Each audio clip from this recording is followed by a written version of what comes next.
and welcome to the Sports Doin. We are continuing the series of having a look at the ISL teams. Today we are previewing Bengaluru FC. I'll come to our ISL expert, our ISL extraordinaire here, Pratnesh. Bengaluru, perhaps one of the most supported teams in the ISL, definitely have the most marquee Indian player in their team, Sunil Chhetri. And beyond Sunil Chhetri, you've got Gurpreet Singh Sandhu, you've got Udanta Singh, and a lot of Indian regulars in the team. They've been one of the teams who've done well on the AFC circuit as well for a very, very massive achievement for an Indian club. How do you see them shaping up this season? I think with Bengaluru, as we talk about football clubs, the new generation of football clubs in India, they're one of the most well-structured clubs. I think JSW have really done a fantastic job on that side. They've got a good CEO who understands football, has played football. So that obviously helps. I think with Kale Squadat also, I think he's a fantastic coach. I think he has understood the Indian mentality of playing football, is trying to blend more of, what he has learned as well as the Indian style of playing. So that works really well considering they've got so many talented Indian players. So with Bengaluru, you can expect, only highs. That's how they work. That's how they're built essentially. So, expecting a good season from them again, the playoffs definitely, and they will definitely want to, move one step further this time around. Yeah, and Silaksh, if you have a look at Bengaluru's fixtures, and also if you have a look at their performances in the past few years, they've sort of been there, but it's been close but no cigar, something of those lines, because they've been habitual table toppers or near the top, and they end up qualifying for the playoffs. But beyond that, apart from the first couple of years when JSW actually took over Bengaluru, or when they'd actually come into the ISL. Beyond that, they haven't really been able to make a dent into the championship, despite having one title. Do you think that they'll fare better this year, or do you think with their investment with Mumbai, with the strong team Goa have, and with the new entrants, that it might just be beyond their reach?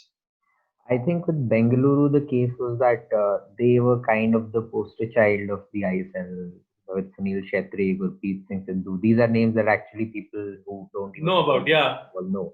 And they had the whole the whole ISL lit up in the first two seasons, as you said, but they were never able to get that title as late as I think the sixth or the fifth season is where they won their first trophy.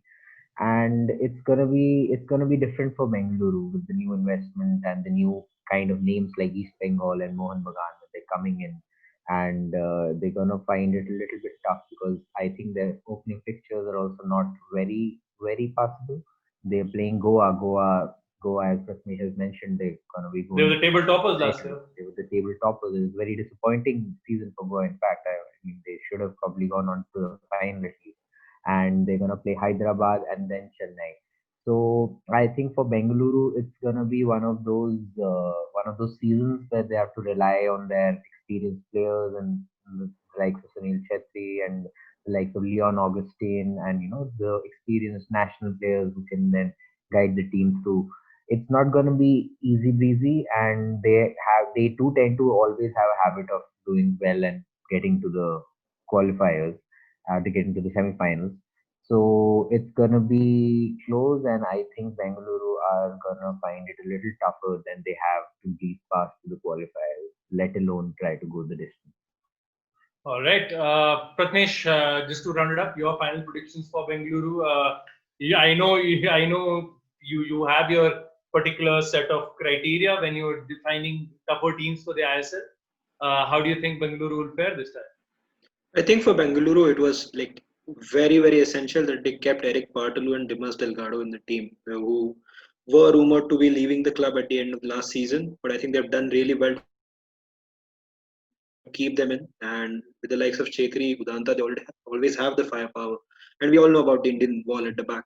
So for them, it's going to be, I think, a tough season because the challengers to the ISL have increased now with good investments, probably good strategic decisions without investments as well.